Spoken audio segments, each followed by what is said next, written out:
Imagine being the architect of a gold mine, only to have the keys to your own creation taken from you at the very peak of its success. This isn't the plot of a suspense thriller, it's the harsh reality that defined Marlon Wayans' career, often reduced to the label of the youngest brother in a comedy dynasty. In truth, Marlon is the central figure in one of the most unusual and turbulent trajectories in the industry. His path isn't a simple story of fame, it's a constant duality between brilliance and excess. In this video, we're going to break down the layers of an artist who learned to use laughter as a defense mechanism on the streets of New York, and who ultimately found himself going head-to-head with the giants of Hollywood after falling victim to a corporate betrayal that would cost him his own identity. To understand Marlon's nature, you have to place yourself in the housing projects of Chelsea, Manhattan in the 70s and 80s. This wasn't the gentrified artistic neighborhood we know today. It was an environment of concrete, noise, and suffocating social pressure. In a small public housing apartment, the 10 Wayans siblings were raised. Marlon was born in 1972. He was the youngest in the family. No privileges marked his arrival. His father, Howell, worked as a supermarket manager, and his mother, Elvira, was a social worker. They were a devout Jehovah's Witness family, which imposed a rigid and conservative structure inside the home, while outside those four walls, the crack epidemic and street violence were turning New York into a hostile landscape. That duality shaped Marlon's psyche from the very beginning: near military discipline at home and absolute chaos in the streets. That apartment wasn't just small in size, it was immense in pressure. 10 children, strict rules, and limited resources forced each of them to find their place within a family hierarchy,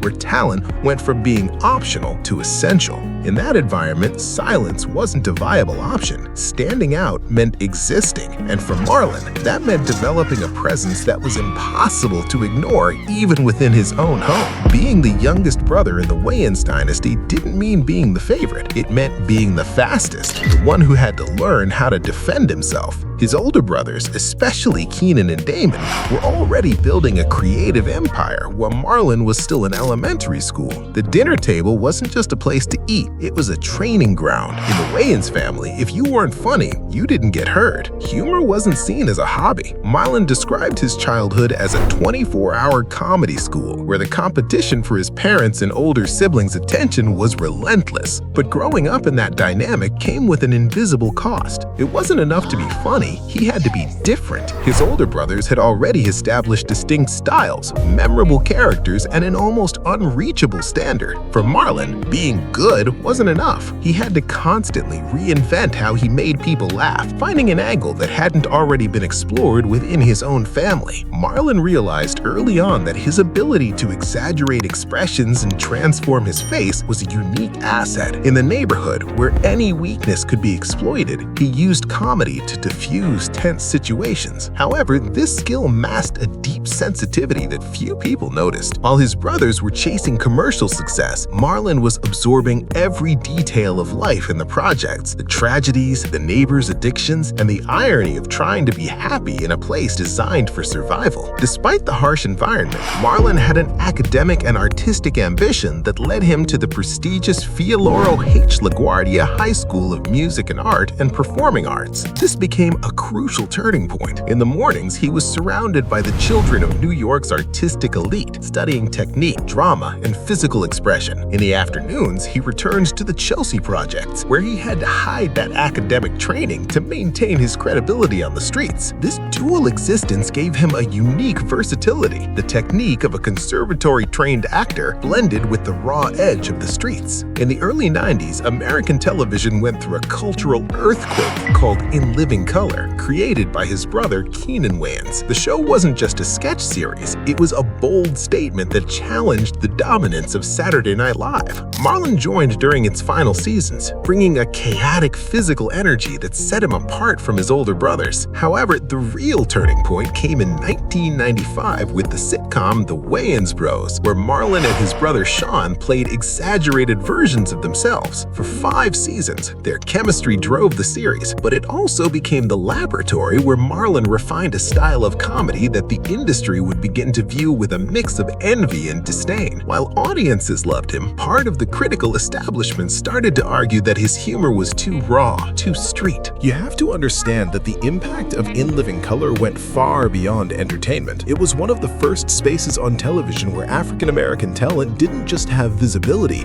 but full creative control. It launched careers like Jim Carrey and Jamie Foxx and redefined what comedy could be in prime time. Marlon wasn't just stepping into a successful show, he was stepping into a cultural movement that was rewriting the rules of the game. In 1999, Marlon and Sean came up with an idea that seemed like a risky bet to parody the horror genre that had resurged with films like Scream and I Know What You Did Last Summer. The script, originally titled Summer Scream because Friday the 13th on Halloween, was a blend of crude humor, social commentary, and comedy. And when Scary Movie premiered in 2000, the foundations of Hollywood shook. With a modest budget of $19 million, the film went on to gross an astounding $278 million worldwide, and its impact was immediate. In its opening weekend alone, it pulled in $42.5 million, marking at the time the biggest debut for an R-rated horror film and for an African-American director. Marlon didn't just write and produce. His portrayal of Shorty, a character constantly shifting between clarity and delirium under the influence of various substances, turned him into a pop culture icon. Overnight, the Wayans brothers had created one of the most profitable franchises in modern film history. But the Scary Movie phenomenon wasn't just financial. It connected with a generation already fed up with horror movie cliches. Its irreverence did more than parody films. It mocked an entire industry that took itself too seriously.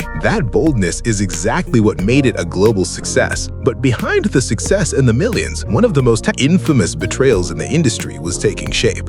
The film was distributed by Dimension Films, a division of Miramax, which at the time was controlled by Bob and Harvey Weinstein. The Weinsteins were known for their aggressive and often treacherous business style. As plans for the third installment moved forward, the relationship between the Wayans and the studio became toxic. Marlon and Sean wanted to retain creative control and a fair share of the profits from the brand they had created. The studio's response was a cold, hostile legal maneuver, exploiting loopholes in the original contract. The Weinsteins decided they no longer needed the Wayans. Marlon has shared in multiple interviews with a mix of bitterness and honesty how they found out they had been fired from their own franchise through the press and blunt phone calls. Situations like this weren't new in Hollywood. Many creators, especially in comedy, signed early contracts without realizing the true value their ideas could reach. When those projects exploded in popularity, studios would use ambiguous clauses to retain full control. What happened to the Wayans wasn't an accident or something new for the time. It was a common practice within the industry. The studio simply took the Scary Movie brand and continued producing sequels without his creative consent or proportional financial participation. Watching other directors and actors benefit from a universe that was born from them was a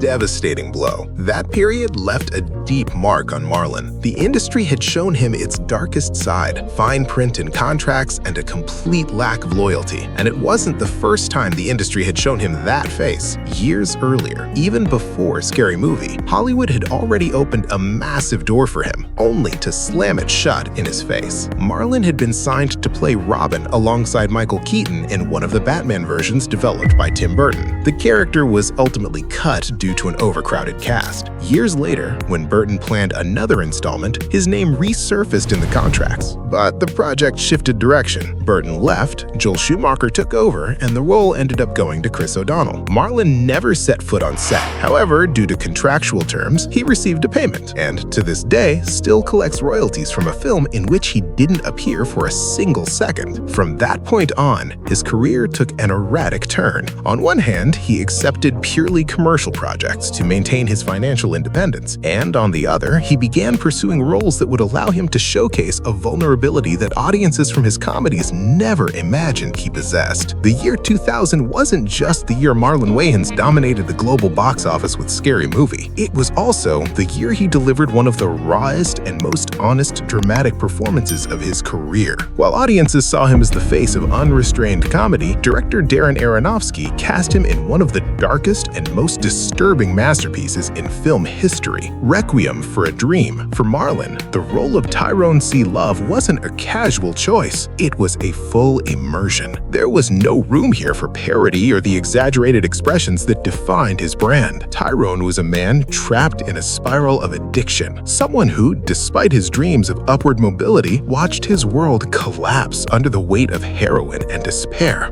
Marlon stripped away everything he was. But what made it truly striking wasn't just his performance, it was the contrast. The same actor who made millions laugh with absurd humor was now portraying one of the rawest versions of human desperation. It was a transformation that in any other context would have completely redefined his career. For many critics at the time, it was hard to process. After the release, reviews were unanimous. Marlon was, against all expectations, a top-tier actor. Outlets like the New York Times and Variety highlighted his performance as a revelation. However, something broke down in the months that followed. Despite the critical acclaim, Marlon was ignored during award season. There were no nominations for the Oscars, the Golden Globes, or the Screen Actors Guild Awards. But why was an actor who delivered a performance of that caliber left out? In Hollywood, perception often carries more weight than talent. Once an actor is boxed into a specific genre, breaking out of that mold means facing a quiet but constant resistance. It's not just about a lack of ability, but about an industry that protects its own labels. And this is where the darker side of the Hollywood machine becomes clear. For major film studios, the Wayans name had become a highly profitable commercial product, but one that wasn't taken seriously. The industry drew the line. Marlon was a comedian, a financial asset meant to fill theaters with laughter. And within the Hollywood system, moving from that position into prestige drama was nearly impossible. Executives couldn't, or wouldn't, reconcile the man making faces in Scary Movie with the actor breaking hearts in Requiem for a Dream. Marlon faced a dilemma that few actors experience: continue trying to break into a dramatic space that rejected him, or retreat to the territory where he had full control. The industry's failure to recognize his dramatic ability in 2000 led, paradoxically, to Marlon drifting further away from the kind of films he admired, returning, instead, to the comfort zone of big-budget comedies. This wasn't a purely artistic decision. It was a defensive response to a system that refused to see beyond his most profitable side. At that point, his career stopped being an artistic pursuit and became a survival strategy. Every decision was no longer just about what he wanted to do, but about what the system allowed him to be. The following decade became Marlon Wayans' defiant response. After realizing the industry wouldn't give him the space he deserved in serious drama, he chose to return to what he did best, building a comedy empire, but this time under his own rules and with a level of absurdity that bordered on the surreal. In 2004, Marlon and Sean released one of the most popular and successful comedies of its time, White Chicks. On paper, the premise was absurd. Two African-American FBI agents disguising themselves as wealthy white socialites. Critics tore it apart without mercy. It was nominated for 5 Razzie Awards, the anti-Oscars, including Worst Picture and Worst Actress. Richard Roper, one of the most influential critics, called it garbage. However, the audience delivered a very different verdict. With a budget of $37 million, the film grossed over $113 million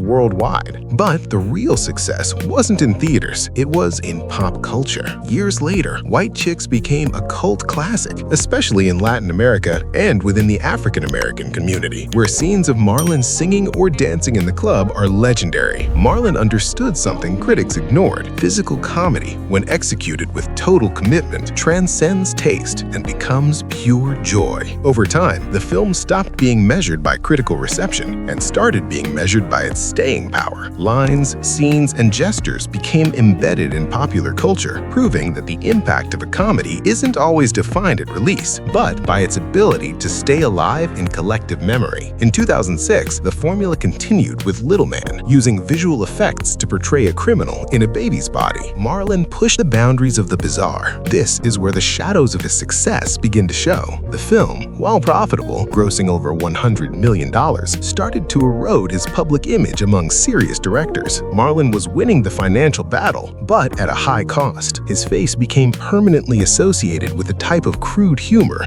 that made it increasingly difficult for him to be seen as the dramatic actor he had once proven himself to be. This chapter of his life was a successful rebellion, but also a golden trap. Marlon became the owner of a niche, but that niche was growing increasingly narrow, forcing him to become more and more exaggerated just to hold the attention of an audience that was starting to show signs of fatigue from repetition. By 2010, Marlon found himself at a crossroads. The success of his parody work had given him financial freedom, but his artistic ambition remained unfulfilled. That's when he decided to try something new, stepping into the world of big action blockbusters. He was cast as Ripcord in G.I. Joe: The Rise of Cobra. It was a deliberate attempt to reinvent himself as a top-tier action hero. With a massive budget of $175 million, the film was a financial success, but a branding failure for Marlon. Audiences couldn't separate the actor from the funny guy in parody films. It was a bitter lesson. Years later, Marlon pushed his work label to the extreme with projects like Sextuplets, where he played 6 different characters. While he demonstrated impressive physical discipline, the critical response was brutal, pointing out that Marlon had become a caricature of himself.